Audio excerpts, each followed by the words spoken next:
স্বামী, ঈদের দিনে এইগুলা কি দিছস? এই বাটি নিয়ে কি আমি এখন রাস্তায় ভিক্ষা করবো? পকেটে যখন টাকাই নাই তখন আমার বাজারে আনছস কোন সাহসে?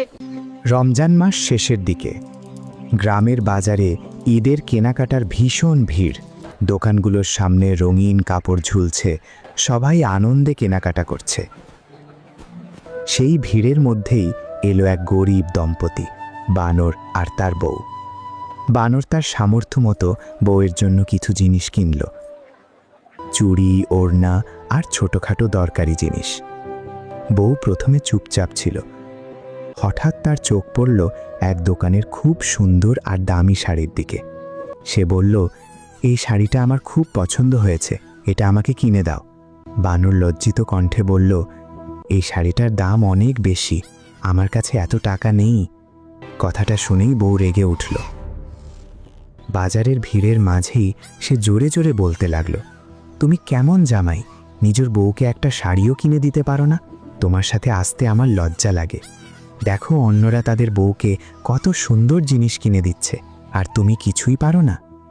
চারপাশে দাঁড়িয়ে থাকা সবাই সব শুনতে লাগলো।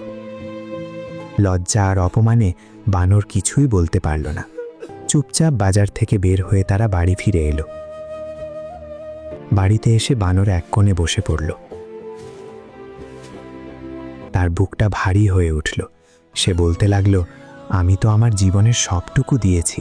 আমি নিজে না খেয়ে তাকে খাইয়েছি, নিজে পুরনো কাপড় পরে থেকেছি, কিন্তু তার জন্য নতুন জিনিস কিনেছি। তবু আজ সবার সামনে আমাকে এত অপমান করল। এই কষ্ট তার বুকের ভেতর আগুনের মতো জ্বলতে লাগলো। কিছুক্ষণ পরে সে ধীরে ধীরে বাড়ি থেকে বের হয়ে নদীর ধারে গেল।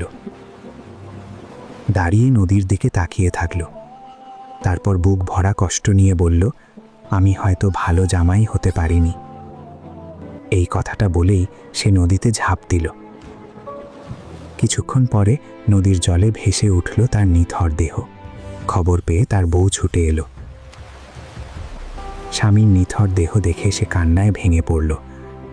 কাঁদতে কাঁদতে বলল, হায়, আমি যদি ওই শাড়ির জন্য এত জোর না করতাম, আমি যদি তাকে সবার সামনে অপমান না করতাম, তাহলে আজ সে বেঁচে থাকত।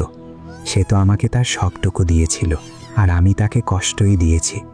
বুক চাপড়ে কাঁদতে কাঁদতে সে বলল, একটা শাড়ির জন্য আমি আমার সংসারটাই হারিয়ে ফেললাম।